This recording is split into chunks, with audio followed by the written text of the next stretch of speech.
मंत्रिमंडळाच्या आजच्या बैठकीत जीबीएस आजाराबाबत चर्चा होणार असल्याचं कळतंय, तर बुलढाणा केस गळती प्रकरणावर सुद्धा चर्चा होण्याची शक्यता आहे। शेतकरी प्रश्नावर सुद्धा आजच्या बैठकीत चर्चा होणार का हे पाहणंही अत्यंत महत्त्वाचं आहे। अनेक महत्त्वाचे मुद्दे आहेत, चर्चेसाठी आहेत। आजाराची लागण जी वाढत चालली आहे जीबीएस संदर्भात, त्या संदर्भात ही महत्त्वाची बैठक होणार असल्याचं कळतंय। यासोबतच बुलढाण्यातील केस गळती संदर्भात सुद्धा या बैठकीत चर्चा होण्याची शक्यता आहे। आरोग्य विभाग अलर्ट मोडवरती आलाय आणि आता मंत्रिमंडळ बैठकीत सुद्धा आरोग्यासंबंधातील प्रश्न उपस्थित केले जाणार आहेत।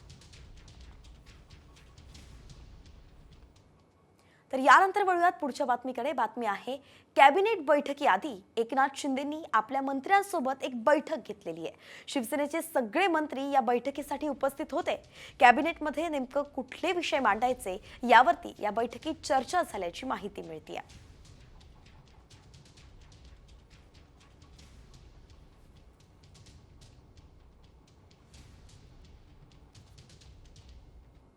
तर वळूयात पुढच्या बातमीकडे। अजित पवार धनंजय मुंडेंचा राजीनामा घेतील अशी प्रतिक्रिया राष्ट्रवादी शरदचंद्र पवार पक्षाचे नेते संदीप क्षीरसागर यांनी दिली आहे। सरपंच हत्या प्रकरणावरून मंत्री धनंजय मुंडेंचा राजीनामा घ्यावा या मागणीसाठी विरोधक आक्रमक झालेत आणि त्यातच आता संदीप क्षीरसागर यांनी हे महत्त्वाचं विधान केलंय।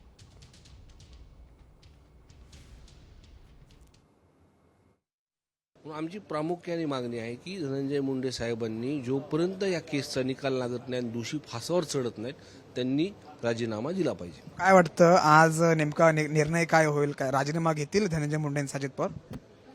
मला असं वाटतं राजीनामा घेतील। तर सरपंच हत्या आणि खंडणी प्रकरणातील आरोपी वाल्मिक कराड संदर्भात खासदार संजय राऊतांनी आता मोठा गौप्यस्फोट केलाय। काही दिवसांनी वाल्मिक कराड भाजपच्याच गोटात असेल असं राऊत म्हणालेत। वाल्मिक कराडला सोयी सुविधा पुरवल्या जात असल्याचा आरोप सुद्धा त्यांनी केलाय। पाहुयात ते काय म्हणालेत। अंजली दमानिया यांच्या आधी तिथे आंदोलन सुरूच होतं, लोक रस्त्यावर आलेच होते। सुरेश धस यांनी तर तांडव केलेलं आहे आणि अंजली दमानिया यांचाही भाजपचाच संबंध आहे किंवा संघ परिवाराशी असेल फार तर। त्याच्यामुळे काय होईल आज फैसला यात पडू नका, काहीच फैसला होणार नाही। काही दिवसांनी वाल्मिक कराड हे राजकारणात येतील आणि ते भाजपच्याच गटामध्ये बसलेले असतील। यानंतर आता एक अशी बातमी ज्या बातमीनं काही महिन्यांपूर्वी राज्याचं राजकारण चांगलंच तापवलं होतं आणि अजूनही त्यात अनेक खुलासे होत आहेत। बातमी आहे बाबा सिद्दीकी हत्या प्रकरणासंदर्भात। तर या हत्या प्रकरणात झिशान सिद्दीकींनी आता एक खळबळजनक असा दावा केलाय। झिशान सिद्दीकीने पोलिसांना दिलेल्या जबाबात 10 बिल्डर्स आणि मोहित कंबोज यांचं सुद्धा नाव घेतल्याची माहिती टाइम्स ऑफ इंडिया या वृत्तपत्रानं दिली आहे।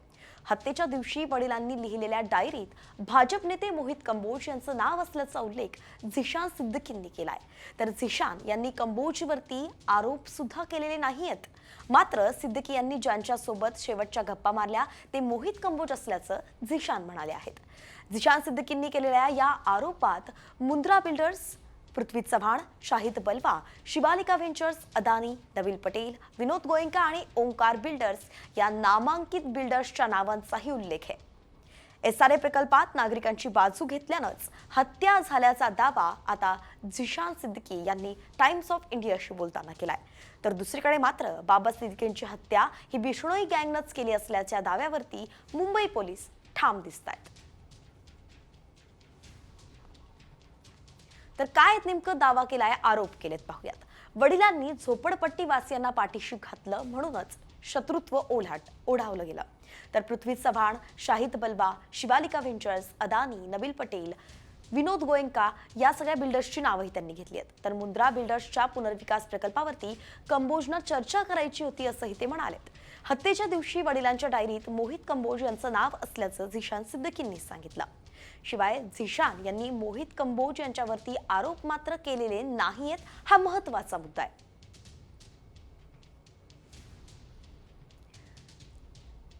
तर या सगळ्या प्रकरणावरती बाबा सिद्दीकींची हत्या होण्याआधी त्यांच्याशी काही तास बोलणं झालं। मात्र चार्जशीटमध्ये आपलं नाव नसल्याचं स्पष्टीकरण भाजप नेते मोहित कंबोज यांनी दिलंय।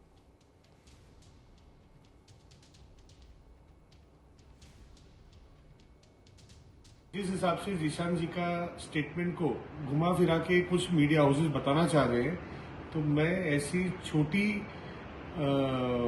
रिपोर्टिंग के लिए ऐसी निंदा करता हूं। और साथ ही साथ मैं बताना चाहूंगा कि इसके अंदर जो घटना हुई, बाबा सिद्दीकी जी का जो मर्डर हुआ, इसकी सच्चाई बाहर आनी चाहिए और सख्त से सख्त सजा आरोपियों को मिलनी चाहिए। और मुंबई पुलिस को इसके पीछे की सच्चाई क्या है, क्या इसका एंगल है, ये लोगों के सामने सच जल्द से जल्द लाना चाहिए। तर याच प्रकरणावरती विरोधी पक्षनेते अंबादास दानवे यांनी सुद्धा प्रतिक्रिया दिली आहे। हे खरं असेल तर तो बिल्डर आणि राजकीय नेता कोण होता याचा तपास पोलिसांनी करावा, अशी प्रतिक्रिया ठाकरे गटाचे नेते अंबादास दानवे यांनी दिली आहे। तपास चुकीच्या दिशेने जातोय अशा पद्धतीनं भूमिका जिशान सिद्दीकी यांनी 1-2 महिन्यापूर्वी माझी ज्यावेळेस भेट झाली होती त्यावेळेस व्यक्त केली होती। आणि आता तुम्ही नवीन सांगताय, मी कोणावर आरोप करणार नाही, पण तो असं कोणाकडे जर बोट जात असेल तर मला वाटतं सरकारने याच्यामध्ये पुन्हा एकदा नव्यानं तपास करण्याची आवश्यकता आहे। या प्रकरणावर अनेक प्रतिक्रिया येत आहेत, त्यामुळे आता या प्रकरणाचा तपास नेमका कसा पुढे जातो हे पाहणं महत्त्वाचं असणार आहे। येत्या काळात ते कळेलच। तुर्तास राज्यभरातील इतरही बातम्या आहेत, त्यांचा वेगवान आढावा घेऊया टॉप 50च्या माध्यमातून। ओबीसी आरक्षण आणि स्थानिक स्वराज्य संस्था निवडणुकांप्रकरणी दाखल याचिकांवरती आज सुप्रीम कोर्टात सुनावणी होणार आहे। गेल्या 4 वर्षांपासून या प्रकरणाची सुनावणी लांबणीवरच पडतीये। कोर्टाच्या निकालाकडे राज्याचं लक्ष लागलंय।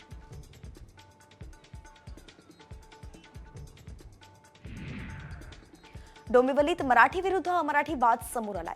सत्यनारायण पूजा आणि हळदी कुंकू कार्यक्रमाबाबत व्हॉट्सअपवरती अमराठी सदस्यांनी अपशब्द वापरल्याचा आरोप करण्यात आला आणि याच प्रकरणी मानपाडा पोलीस ठाण्यात तक्रारही नोंदवण्यात आली आहे।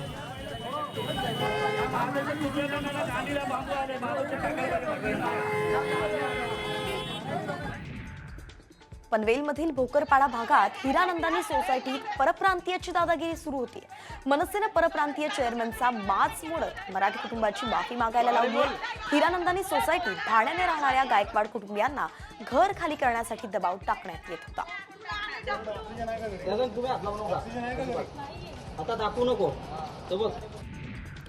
परळीतील महादेव मुंडे खून प्रकरणाबाबत परळी शहर पोलिसांकडून प्रकरणाचे सर्व कागदपत्र तपासी पोलीस उपअधीक्षकांकडे सुपूर्द करण्यात आले। प्रकरणाच्या तपासाला वेग आल्याचं यातून दिसून येत आहे।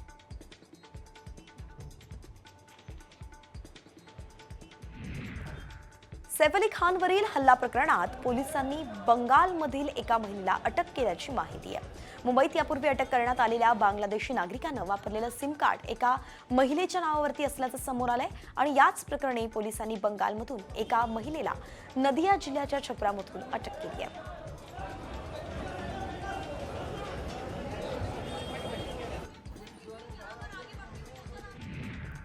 पश्चिम रेल्वेवरील माहीम बांद्रे स्थानकांदरम्यान असलेल्या पुलाच्या पुनर्बांधणीच्या कामाचा पहिला टप्पा यशस्वीरित्या पूर्ण झालाय। गेले अनेक दिवस ब्लॉक घेऊन पुलाचं काम करण्यात आलं। पहिल्या टप्प्यात क्रेनच्या सहाय्यानं 42 टन वजनाचे 20.4 मीटर लांबीच्या 4 तुळ्या उभारण्यात आल्या।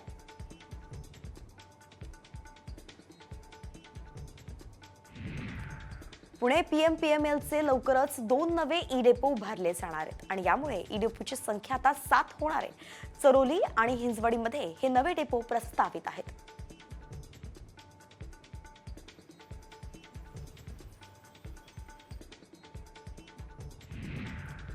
पुण्यात आयटीच्या जॉबसाठी लागलेल्या रांगेनंतर बेरोजगारांसंदर्भात चर्चा जोरात सुरू झाली आहे। राज्यातील 24,51,000 लोकांनी नोकरीसाठी सरकारी पोर्टलवरती नोंदणी केल्याचा डेटा आता समोर आलाय। सरकारच्या कामगार आणि रोजगार मंत्रालयाच्या राष्ट्रीय करिअर सेवा या पोर्टलवरती महाराष्ट्रातील लोकांनी नोकरीसाठी केलेल्या अर्जाची आकडेवारी आता धक्कादायक दिसतेय। वैद्यकीय पदवी प्रवेश परीक्षेची प्रश्नपत्रिकेचं स्वरूप बदलण्याचाच निर्णय आता राष्ट्रीय परीक्षा एजन्सीकडून घेण्यात आलाय। त्यानुसार आता परीक्षेतील पर्यायी प्रश्न वगळण्यात आले असून प्रश्नपत्रिका 180 प्रश्नांची असणार आहे। ही प्रश्नपत्रिका सोडवण्यासाठी विद्यार्थ्यांना 3 तासांचा कालावधी मिळणार आहे।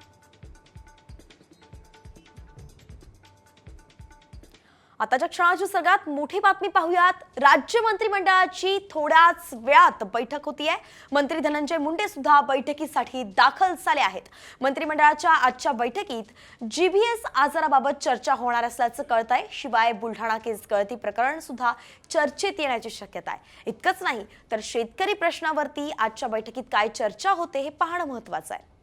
सूरज मसूरकर आपले प्रतिनिधी आपल्यासोबत जोडले गेलेत. सूरज, अनेक महत्त्वाचे मुद्दे सध्या आपल्याला समोर येताना दिसत आहेत, जे मंत्रिमंडळ बैठकीमध्ये आता उपस्थित केले जाणार आहेत आणि त्यात मुंडेंची उपस्थिती सुद्धा लक्ष वेधून घेतेय. नेमकं काय खास गोष्टी आहेत आजच्या या मंत्रिमंडळ बैठकीच्या? त्यातील नक्कीच थोड्याच वेळात राज्य मंत्रिमंडळाची बैठक जी आहे ती सुरू होणार आहे. पुण्यातील वाढता रोग आणि तसेच बुलढाण्यातील केस गळती प्रकरण या दोन मुख्य विषयांवरती चर्चा असणार आहे. मात्र थोड्याच वेळात कॅबिनेट बैठकीला सुरुवात होणार आहे आणि धनंजय मुंडे हे मंत्रालयात दाखल झालेले आहेत. आपण पाहिलं तर कालच अंजली दमानिया यांनी उपमुख्यमंत्री अजित पवार यांची भेट घेतलेली होती बीड संतोष देशमुख हत्या प्रकरणासंदर्भात आणि काही महत्त्वाचे पुरावे देखील अजित पवारांकडे दिले असल्याचं दमानिया यांनी सांगितलं होतं. आणि त्यानंतर आज ही कॅबिनेट बैठक आहे. तर कॅबिनेट बैठकीला धनंजय मुंडे देखील दाखल झालेले आहेत. आज हे देखील असं समजतं आहे की कॅबिनेट बैठकीनंतर उपमुख्यमंत्री अजित पवार आणि मुख्यमंत्री देवेंद्र फडणवीस या दोघांमध्ये चर्चा होणार आहे आणि त्या दोघांच्या चर्चेमध्ये देशमुख प्रकरणाचा या जे बीड संतोष देशमुख हत्या प्रकरणाची त्यावरती चर्चा होणार आहे. तसेच धनंजय मुंडे यांच्या राजीनाम्यासाठी अनेकांनी मागणी केलेली आहे. सुरेश धस देखील मुख्यमंत्री देवेंद्र फडणवीस यांची भेट घेऊन राजीनाम्याची मागणी करणार आहे. आज नक्कीच सूरज, आपण पाहतोय की गेल्या काही दिवसांपासून धनंजय मुंडेंच्या राजीनाम्याची मागणी जोर धरू लागली आणि त्यात त्यांचं मंत्रिमंडळ बैठकीला असणं हे अत्यंत महत्त्वाचं आहे. नेमकं काय निर्णय होतोय, काय होतंय त्यांच्या राजीनाम्यासंदर्भात पाहणं महत्त्वाचं आहे. धन्यवाद सविस्तर अपडेटसाठी. आणि यानंतर आता एसटी संदर्भात एक महत्त्वाची बातमी आहे. एसटीच्या तिकीट दर वाढी विरोधात उद्धव बाळासाहेब ठाकरे शिवसेना पक्ष आक्रमक झाल्याचं पाहायला मिळत आहे. कोल्हापुरातील सेंट्रल बस स्टँड परिसरात शिवसेनेनं चक्काजाम आंदोलन सुरू केलेलं आहे. एसटीची भाडेवाढ त्वरित रद्द करावी, एसटीला ऊर्जित अवस्था मिळावी यासह अन्य अनेक मागण्यांसाठी हे आंदोलन केलं जात आहे. आणि त्याची थेट दृश्य सध्या साम टीव्हीवरती आपण पाहतोय. उद्धव बाळासाहेब ठाकरेंच्या शिवसेना पक्षाच्या कार्यकर्त्यांनी जोरदार घोषणाबाजी सुद्धा सुरू केलेली आहे. आंदोलनाच्या ठिकाणी मोठा पोलीस फाटा सुद्धा आता तैनात करण्यात आलाय. रणजित माजगावकर आपले प्रतिनिधी थेट आपल्याला तिथून जोडले गेलेत. रणजित, नेमकं कसं तिथलं सगळं परिस्थिती आहे? कोल्हापूर सेंट्रल बस स्टँड परिसरात उद्धव बाळासाहेब ठाकरे शिवसेना गटाचे कार्यकर्ते जमलेले आहेत. यांनी एसटी दरवाढी विरुद्ध जोरदार घोषणाबाजी केली, चक्का जाम आंदोलन केलं. तसंच काही एसटी अडवण्याचा प्रयत्न केला. यावेळी पोलिसांनी या सर्व कार्यकर्त्यांना आता ताब्यात घेतलेलं आहे. कार्यकर्त्यांची धरपकड केलेली आहे आणि त्यांना एका ठिकाणी या परिसरातून घेऊन गेलेले आहेत. या ठिकाणी आंदोलन सुरू असताना कुठलाही अनुचित प्रकार घडू नये यासाठी मोठा पोलीस बंदोबस्त आज सकाळपासून या ठिकाणी तैनात करण्यात आला होता. सेंट्रल बस स्टँड मध्ये येणाऱ्या सर्व एसट्या अडवून हे आंदोलन झाल्याने पोलिसांनी याची तात्काळ दखल घेऊन हा मार्ग आता रिकामा केलेला आहे. अच्छा, धन्यवाद रणजित. अगदी सविस्तर अपडेट आपण आताच्या क्षणाची या संदर्भात दिलेली आहे. एकंदरीतच आपण पाहतोय की परिवहन मंत्र्यांनी एसटी भाडेवाढी संदर्भात हात झटकल्यानंतर आता उबाठा जी आहे ती आक्रमक झाली आहे. कोल्हापुरात निदर्शनं सुरू आहेत. या सगळ्या महत्त्वाच्या बातम्यांचा आढावा, त्याचे अपडेट्स आपण जाणून घेणारच आहोत. तुर्तास पुन्हा एकदा वेळा टॉप 50 कडे उर्वरित बातम्यांचा वेगवान आढावा घ्यायचा आहे. राज्यातील विविध अभ्यासक्रमाच्या प्रवेशासाठी सुरू करण्यात आलेली सीईटी सेल वेबसाईट गेल्या 3 दिवसांपासून बंद आहे आणि त्यामुळे सीईटी कशी देणार असा प्रश्न विद्यार्थ्यांसमोर उभा ठाकलाय. अर्ज दाखल करण्याची शेवटची तारीख 4 जानेवारी असल्यानं तासनतास विद्यार्थी इंटरनेट कॅफेच्या बाहेर ताटकळत उभे असल्याचं पाहायला मिळतंय. कलाप्रेमींसाठी पर्वणी ठरणाऱ्या काळा घोडा कला महोत्सवाला सुरुवात झाली आहे. महोत्सवाचं यंदाचं हे 25वे वर्ष आहे. कलेचा वारसा जोपासत आता विदेशात सुद्धा महोत्सवाची महिमा पोहोचली आहे. यंदा 2 फेब्रुवारीपर्यंत सुरू राहणाऱ्या या महोत्सवात विदेशी कलाप्रेमी सुद्धा सहभागी झालेत. प्रयागराजमध्ये पवित्र महाकुंभ सुरू असतानाच आनंदाची बातमी आलेली आहे. कैलास मानसरोवर यात्रा सुद्धा पुन्हा सुरू होतीये. परराष्ट्र मंत्रालयानं ही माहिती दिली आहे. भारत आणि चीनमधील तणाव निवळून आता संवाद वाढू लागल्याचं चित्र आहे आणि कैलास मानसरोवर यात्रा तसंच उभय देशांदरम्यानची थेट विमानसेवा सुद्धा पुन्हा सुरू करण्याचा निर्णय भारत आणि चीन सरकारनं घेतलाय.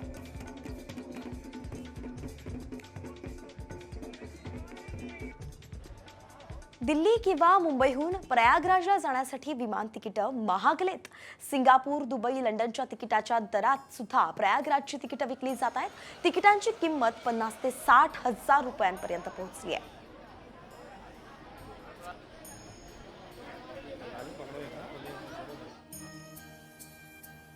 महाकुंभ मेळाव्याला बाबा रामदेवांनी सुद्धा हजेरी लावली. बाबा रामदेव यांच्याकडून सीएम योगी आदित्यनाथ यांनी योग प्रशिक्षणही घेतलं. एका पायावरती उभं राहत योगींनी सुद्धा योगासनं केली.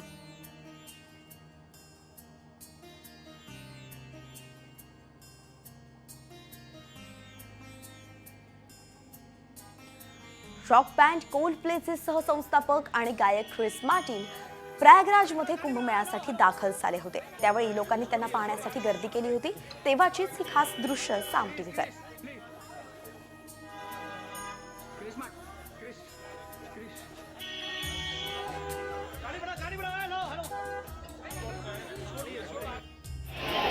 प्रयागराजमधील कुंभस्नान तिथीमुळे नाशिकच्या रामकुंडात पाणी सोडण्याची मागणी पुरोहित महासंघाने केली आहे. बुधवारी मौनी अमावस्येनिमित्त रामकुंडावर सुद्धा स्नानासाठी भाविकांची गर्दी होण्याची शक्यता आहे. म्हणूनच आता जलसंपदा विभागाशी आढावा घेऊन जिल्हा प्रशासन पुढचा निर्णय घेणार आहे.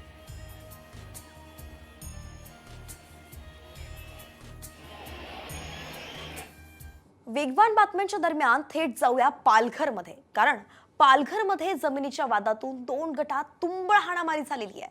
नागझरी गावात झालेल्या राड्यात महिलांना सुद्धा मारहाण करण्यात आली आहे. लोखंडी रॉडनं केलेल्या या मारहाणीत 3 महिला जखमी झाल्या आहेत. त्यांच्यावरती सध्या रुग्णालयात उपचार सुरू आहेत. या प्रकरणी मनोर पोलीस स्टेशनमध्ये तक्रार दाखल झाली आहे आणि मारहाण करतानाची दृश्य सध्या साम टीव्हीवरती आपण पाहतोय. अगदी जमिनीच्या वादामुळे पालघरमध्ये राडा झाल्याचं पाहायला मिळत आहे. 2 गटात राडा झाला, ज्यामध्ये लोखंडी रॉडनं महिलांनाही मारहाण करण्यात आली. 3 महिला जखमी झाल्यात. आमचं जुनं कंपाऊंडचं दुरुस्तीचं काम चालू होतं तेव्हा त्याने येऊन वाद घातले आमच्याशी. भांडण करायला लावले, तंगड्या तोडू वगैरे केलं. पण आम्हाला वाद घालायचे नको होते, भांडण पण करायचं नको होतं. म्हणून आम्ही दावा दाखल केला. दावा दाखल केल्यानंतर आमच्या बाजूने निर्णय लागला. म्हणून आम्ही ते कंपाऊंड परत करायला गेलो. काल असताना आम्हाला, माझ्या बहिणीला, मला खूप मारहाण केली. लोखंडाच्या रॉडने सलया घेऊन मारहाण केली. आणि माझ्या मुलाला पण आणि माझ्या भावल्याला पण नती वगैरे खूप मारलं आम्हाला. आणि या बातमीनंतर आता वळूयात राजकीय बातम्यांकडे. वेगवान आढावा घेऊया न्यूज पॉइंट 20च्या माध्यमातून. माझा डीएनए भारतीय आहे असं विधान इंडोनेशियाचे राष्ट्रपती प्रबोवो सुबियांतो यांनी केलंय. यंदाच्या प्रजासत्ताक दिन सोहळ्यासाठी प्रमुख पाहुणे म्हणून सुबियांतो उपस्थित होते. मात्र मुस्लिम देशाच्या राष्ट्रपतींनी आपला डीएनए हा भारतीय असल्याचं सांगितल्यावरती पाकिस्तानचा जळफळाट झाल्याचं दिसतंय. राज्यात पालकमंत्री पदाचं वाटप झाल्यानंतर नेत्यांमध्ये नाराजी नाट्य पाहायला मिळालं. पालकमंत्री पदाची यादी जाहीर करताच त्यात 2 जिल्ह्याच्या पालकमंत्री पदाला स्थगिती देण्यात आली आहे. आता नाशिक, रायगडला सहपालकमंत्री मिळणार अशी माहिती मिळतीये. देवेंद्र फडणवीस, एकनाथ शिंदे आणि अजित पवारांमध्ये सकारात्मक चर्चा झाल्याची माहिती आहे. बीड सरपंच हत्या प्रकरणात रोज नवनवे दावे केले जात आहेत. 2 कोटींच्या खंडणी प्रकरणी मोका लावलेला आरोपी वाल्मिक कराडला विशेष ट्रीटमेंट मिळत असल्याचा दावा राष्ट्रवादी काँग्रेस शरदचंद्र पवार पक्षाचे आमदार रोहित पवारांनी केलाय.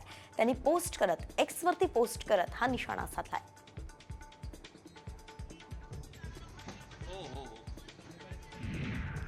अहिल्यानगर शहरासह जिल्ह्यातील ठाकरे सेनेचे माजी नगरसेवक आणि जिल्हा परिषद सदस्य लवकरच शिंदे सेनेत प्रवेश करणार आहेत. विरोधी पक्षनेते अंबादास दानवेंकडून या नेत्यांच्या मंत्रणीचा प्रयत्न सुरू आहे. मात्र संजय राऊतांच्या कार्यपद्धतीला कंटाळून पदाधिकाऱ्यांनी हा निर्णय घेतल्याचं आता कळत आहे. रस्त्यावरील विद्युत खांब बाजूला करण्यासाठी शेतकऱ्यांनं सुरू केलेलं आंदोलन अखेर मागे घेतलंय. अमरावतीच्या सोनेरी गावात चक्क विद्युत खांबावरती बसूनच शेतकऱ्यांना अनोखं उपोषण केलं होतं. विद्युत खांब हलवण्याचं आश्वासन दिल्यानंतर या शेतकऱ्यानं आंदोलन मागे घेतलंय.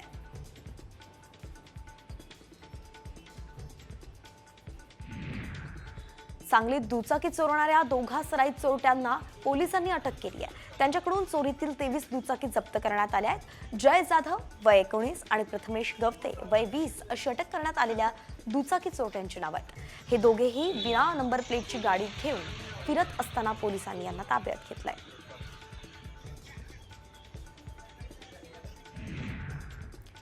सांगलीच्या विटा इथे गांजा विक्रीसाठी आलेल्या 2 तरुणांना अटक करण्यात आली आहे. सोबतच त्यांच्याकडून 1,95,000 किमतीचा गांजा जप्त करण्यात आलाय. राहुल देवकुळे आणि महावीर चव्हाण असं गांजा विक्री करणाऱ्या तरुणांची नाव आहेत.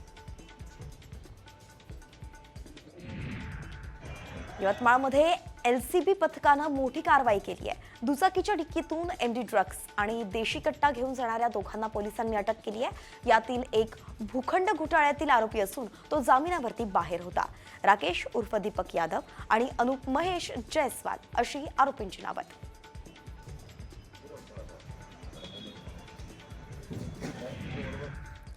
आणि आता बातमी आहे महाकुंभ मेळ्यातील एका व्हायरल अशा व्हिडिओची. तर महाकुंभ मेळ्यात शाहरुख खान गेलाय. शाहरुखनं महाकुंभात स्नान केलं असा दावा करणारा एक मेसेजेस आणि त्याचे फोटो सुद्धा व्हायरल होत आहेत. भगवे वस्त्र परिधान केल्याचं या फोटोत दिसतंय.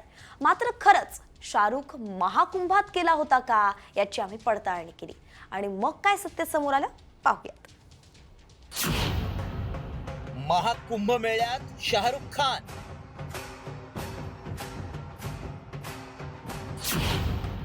भगव्या वस्त्रात महाकुंभात स्नान.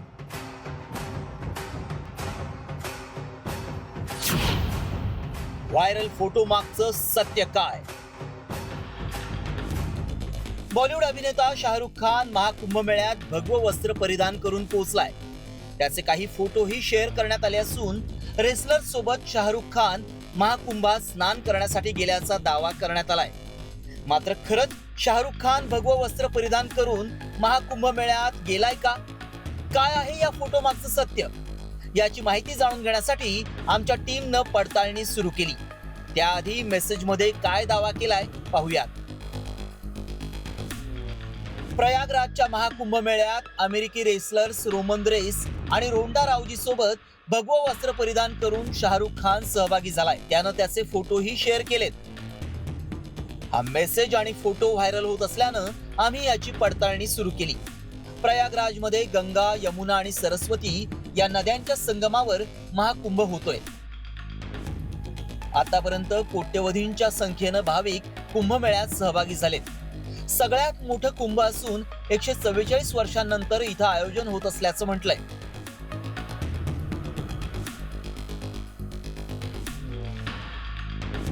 या कुंभमेळ्यात बिझनेसमन, सेलिब्रिटींनी हजेरी लावली. ममता कुलकर्णीनं तर संन्यास घेतला. यासोबतच सपना चौधरी, रेमो डिसूजानंही कुंभामध्ये स्नान केलं.